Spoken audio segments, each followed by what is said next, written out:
I really like it too. Let us know in the comments if you really like it. I think this is part of building a universe in a glass box.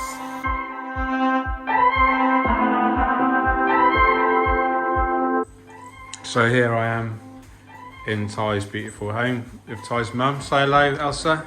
Hello. This is my second mum. So every time I come to Ty's house, Elsa makes the most lovely coffee and does homemade cake. I'm very grateful. It's very nice to relax yourself. Talk us through this scape, Ty. This is new.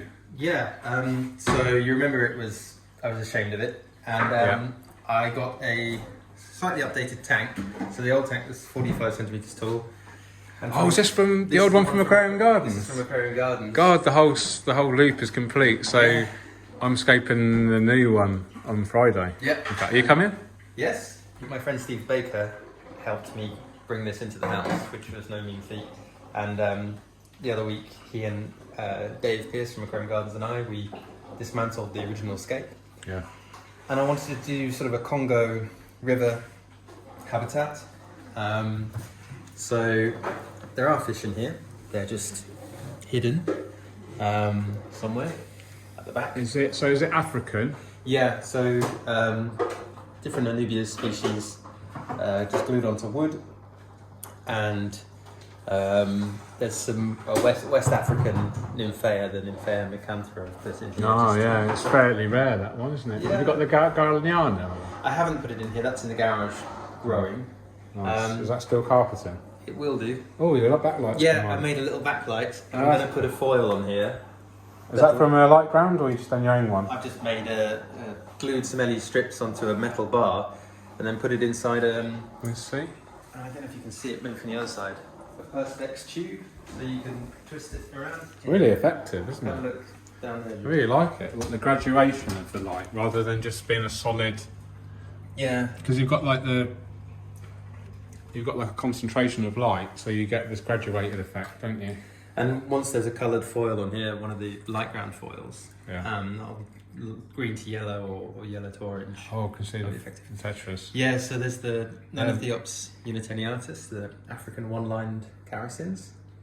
And then there's a group of Let me see them. African moon tetras, which is Bacchiops I can rubizae. see them through there. I can Yeah, just see them in the distance. They come out, it's just because the lights have just come on, they're all a bit dazed. So what species are these then? Can you see in this picture, Ty? Because there's two species there. Yeah, so the one with the black line, Nanotheops uniteniatus, I'm going to zoom right in. The audio might go a bit funny. It tends to, the audio changes when you tend to zoom in, but we'll see. Oh, there we go. The one-line African characin. And what's the scientific name? Nanotheops uniteniatus. Nice. And there's quite a few of them in here, and they're quite nice fish. And then They're quite cryptic, aren't they? yeah, I mean they'll come out in the evening, especially with food in. Can we feed them now? We can see if they want to come out. See if we can track their movements. So for those that don't know, I'm sure most of you do are watching this, Ty is writing a book called Aquatic Habitats. What's the subtitle? Inspired by nature. Inspired by nature. So you can follow that hashtag Aquatic Habitats book on your social media. Or we're moving now. Yeah, so they come out in shoal in the evening quite nicely. And then there's the African moon tetras, which I got very generously. They were donated by Horizon Aquatics for one of our tanks. And now they're living in here. I'm actually thinking about going up there next week. Okay, well, You fancy a road trip? love to. Or even a train? I like getting the train because it's quicker. Okay, happy to go on the It's train. just more expensive. Well, can find a way. Oh, that's looking nice. Yeah, so I quite like this view down here. If you come on the side, then you can look. I've made this channel so the fish can feel secure behind the wood. Oh, You can come and kind of view them. nice. There's a couple of vines in there from Escape Nature. Yeah. The wood is from Aquarium Gardens. Is this Anubias? Yeah, Anubias plastifolia. That's that's Ian Sutherland's old one. Is it? Coffee's ready. Yeah. Thank you. And I've just put in some water hyacinths until I get cover glasses, which are being organised by Pistiostreatoides. Pistiostreatoides. What's the Pistia I don't know. Stratioides. I'll put a subtitle there. And It's big, isn't it? yeah, Is this from outside then? it was outside, but It'll get smaller when it's. yeah, Mind you get a lot of natural light. I've been pinching off the plant. It's also because initially, otherwise the anubias will just get covered in algae and stuff. Yeah. And there's going to be a few other fish that will go in here eventually, but The original plan, me and Dave were going to help me scape it. yeah, I needed to put the fish and the plants somewhere. Yeah, it does look good. The plants are in a bag in the garden for about a week, and with it getting colder, they weren't happy. So Dave gave me a load as well from the old tank. Okay. So you got the tank, yeah, and I got the plants. Nice. and then You got some plants as well, didn't you? yeah, What about Bitus? Boltus and some other bits that are all in the garage. It's all recycling the plants. Good stuff. And yeah, so this is going to become a slightly more lively tank when I put in the Congo cichlids that we used in one of the displays. Oh yeah. Nanochromis paradis. Yeah. From Aquascapes got them for me, so they're going to go in here and they'll be grubbing around in the sand. So you're not actually using many botanicals. No, Just like graded gravel, it's ADA wood. Colorado. Yeah. Some of this WEO kind of graded, very fine graded sand We are doing their own gravels. Okay. Cool. and a few other bits, and then in the back corners there's the Protobio plant substrate for the lilies. Oh, by the way, I'm going to do this live on the video. I've got some exciting news, which is face for everyone. Ty, do you want to do a biotope aquascape for Tropica Live? Yeah, that would be pretty nice. There you go. Cool. Right. We'll talk about it later. Cool. There you go. That's exciting, everyone. Yeah. I'm looking forward to getting the foil on. Once I get the cover glasses on, the idea is that over time the anubias are going to grow up and out of the surface and be in this nice humid area just above the waterline. So it looks a bit more like it would in the wild. But the idea is it's a low maintenance, slow grow tank. So I can just let things grow and develop over time. Nice. So we're in Ty's studio. We've shown this tank off before, so we're not revealing any more secrets to spoil the book so much, but the fish are just looking amazing shoaling there. What species of fish are these, Ty? Submerged from under here. There is African red-eye tetras, Yeah. Anodithis spilurus, and then there's the Cynodontis, which is Cynodontis waterlotti, which are down there. Try and get some close-ups of those in a bit when they come out, maybe.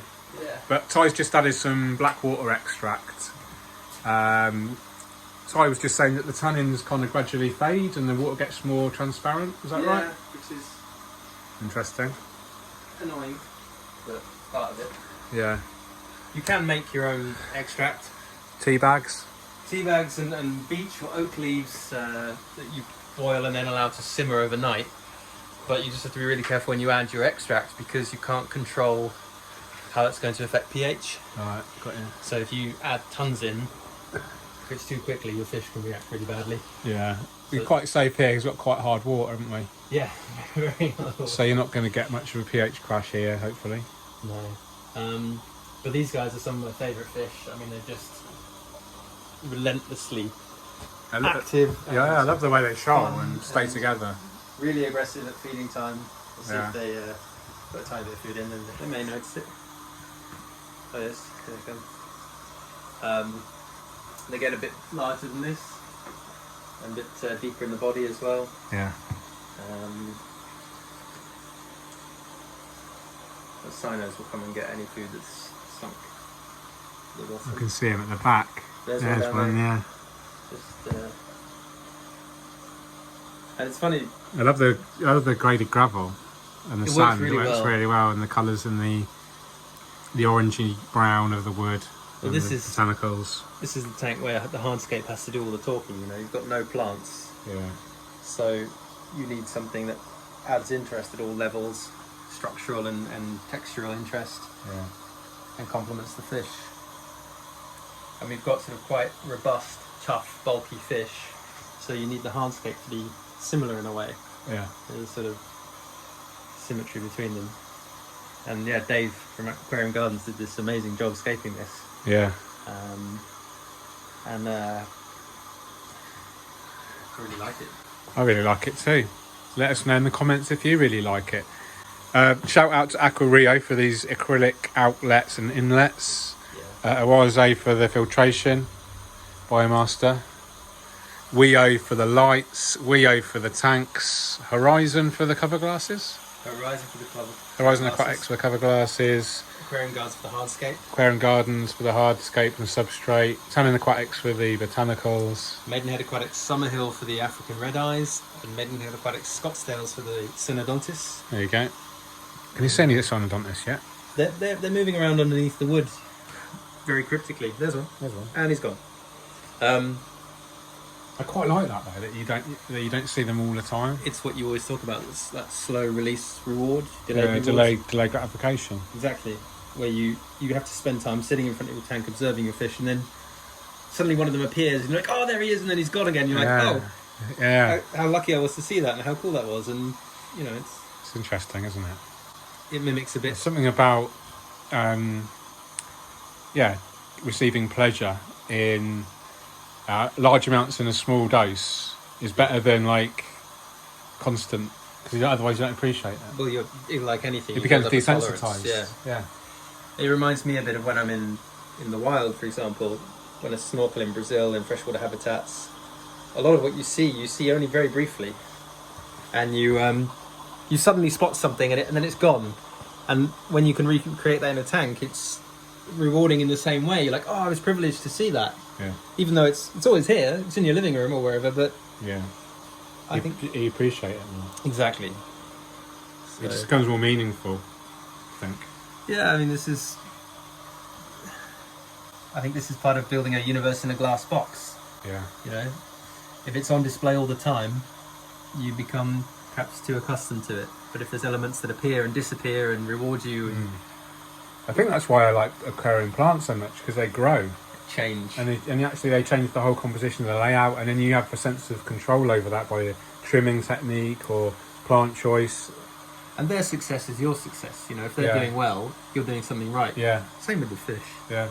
But with plants, it's quite obvious.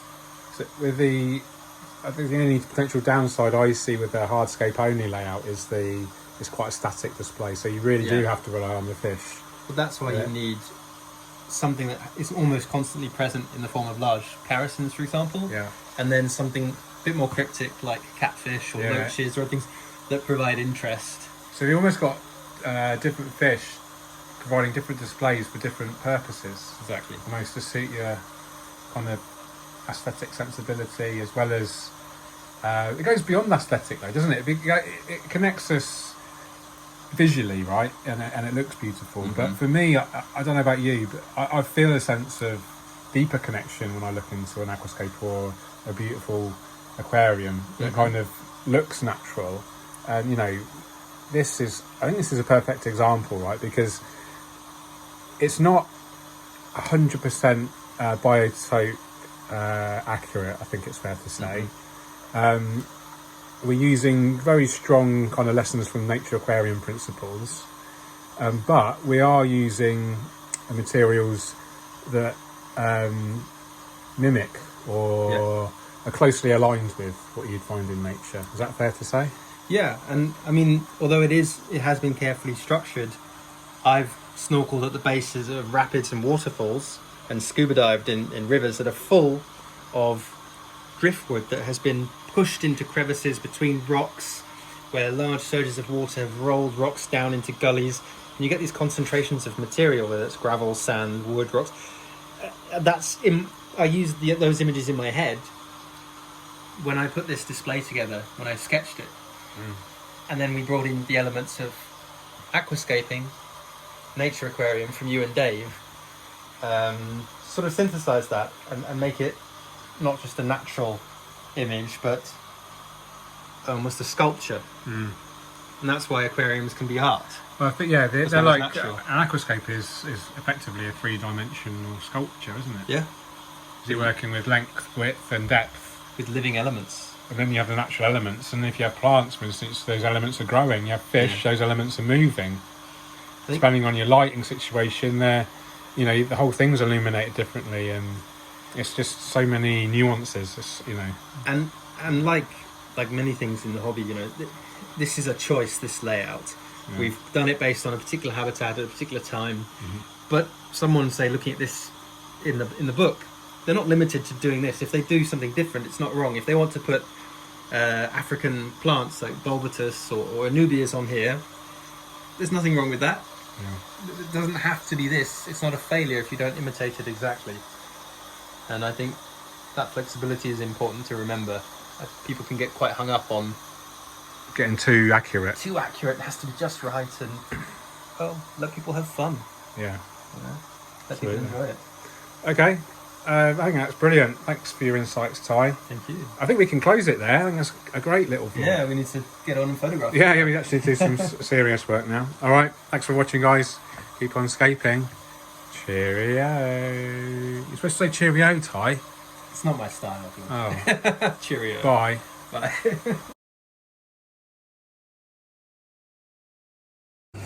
Well, you're writing a good book. Yeah, I can write a book. I'm good at telling stories. You've been featured in PFK a few times. Yeah, I realised about 15 articles or so or more now. Wow. Got another one coming out next month on black line tetras, which is an Amano favourite. Nathan Hill chased me up for his new fish magazine. Oh yeah. He wants me to do one for that, Aquascaping. He showed me about it, and interesting to see what it's like. Yeah, it's very different, I think. More arty and alternative. Really into the storytelling, I think. Okay. Rather than, PFK's practical base. Yeah. Obviously. It looks beautiful. Does look well presented. If there's a space for that, a niche. Yeah. I think it's one of those things you create the space, don't you? If you're a leader, or you want to be an innovator or an entrepreneur in that space, and you create it yourself, you don't have to wait for it to happen. Boldly go where no one's gone before. Yeah. Yep. It's That's what you've done with your book. I did with some of the projects I've worked on. oh. I think a lot of people assume that things are just going to happen and they complain when they don't, rather than taking action. You know? So, good example. I get a lot of feedback. Why isn't there an aquarium hobbyist show in the UK? We need to organise it. Yeah, you need someone to step up. The demand needs to be there. You need to speak up. If you can't organise it yourself, then speak to someone that might be able to help. Generate a committee, get a project manager, get some financial backing of sponsors. Yep. But Why was that? it's easier for someone just to say, "Why isn't there any hobbyist shows?" Yeah.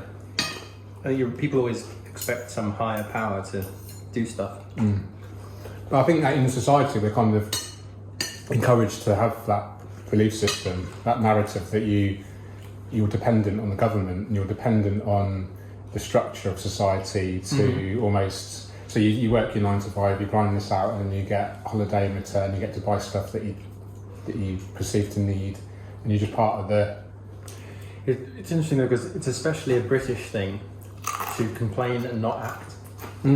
Like when I lived in Los Angeles, one of the things I liked about being in the States was people said, can we do this? And they would go, yeah. Can-do attitude. Yeah, and it didn't mean that they could, but they were going to try. Whereas in Britain, you're met with a sort of, oh, I don't know, that might be difficult. Fair enough, there's financial and logistical. But coming at it from a negative. Yeah. It's just full of the problems rather than looking at any solutions. Yeah. Yeah, I agree. There's that parable of, does a crack addict wake up in the morning and go, you know what, today I'm just not going to get that $500 together to get my fix. No, he gets up and he finds, and I'm not saying that someone should have the drive of a crack addict, but it's about motivation and need. You need or want something where the motivation has to come from you, the inspiration, the drive. Yeah. And to be fair though, let's be honest, Ty, we come from, some people watching this might be white class, white middle class privilege. You've been born into a good, decent country. Yeah. We've had a fairly decent upbringing where we've been financially secure, had a roof over our head, and had these opportunities.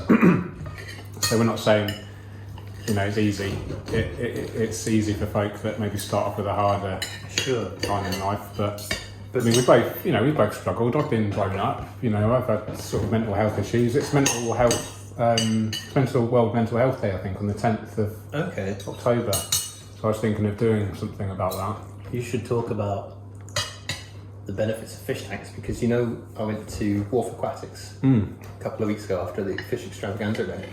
I talked to Tom, who's one of the sort of senior guys there, and I asked him how's it been, what with the pandemic, and he said, you know what's really interesting is so many people have come in and told me I've been prescribed getting an aquarium by my GP, and he told me it's not just people from one region, so it's not just one doctor or two doctors at a clinic that do. He said people come from all over the country and they come in and go, my doctor told me I should get a fish tank for my mental well-being, especially what with being, you know, locked at home most of the time. And I thought that was really quite interesting and an insight from inside the hobby. You know, here's someone who sells fish and fish tanks every day, and he's getting this feedback that's really fantastic news. Yeah, I've put it in the book. Isn't it great? I've written about it in the book, actually. Isn't that great? Actually, it's like the equivalent of, you know, forest bathing has been prescribed. 20 minutes in this forest. Yeah. But this is equivalent, and it's so great to see mainstream medicine kind of recognising it, even if it's just word of mouth. Sure. You know, I don't know if there's clinical evidence. I looked at this yesterday. I saw something on social media about the term aquarium therapy, and there's been an article published. But when I looked into the citation and the peer-reviewed, you know, side of it, it was commissioned by, you know, the university that wanted to, you know, tell you about aquarium therapy. Well, I think simple evidence is, especially growing up, you know, how many waiting rooms at dentists and doctors had a fish tank in them. Yeah, quite a lot. And it wasn't just because it was something pretty to look at. Yeah. I mean, those are spaces where you wait bad news, you're stressed, you're anxious, you're nervous. People know the benefits. They do. I mean, the Japanese have known the benefits of looking at fish for 1,000 years or more. Yeah. In terms of how they've done their garden layouts, in terms of how you look at a fish, in terms of breeding fish to be viewed from certain angles, because it's Top-down view, goldfish, ranch shoe. pleasing to the human mind, body and spirit, you know. Yeah, not just aesthetically. Exactly. We're talking about that earlier, aren't we? So, Cool. I'll leave it there. We've been getting quite rambly. And probably like loads of horrible angles of my mouth and stuff, so well, see how it goes. see what happens. See what happens. Good luck. Hopefully you will be watching this. Cheerio. Like this?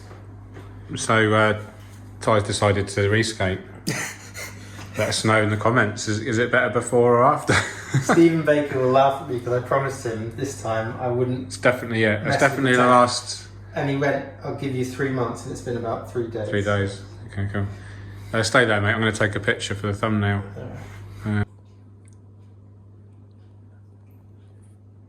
This is cool, Ty. So you can definitely see her in an aquarium, Yeah. and then you pivot your phone on the glass, Yeah. use it as like a panning shot, and you come round and you see all the reflections will gradually disappear, Well, nice. and then you don't even realise you're looking in an aquarium. You could just And that's where the beeping magic happens.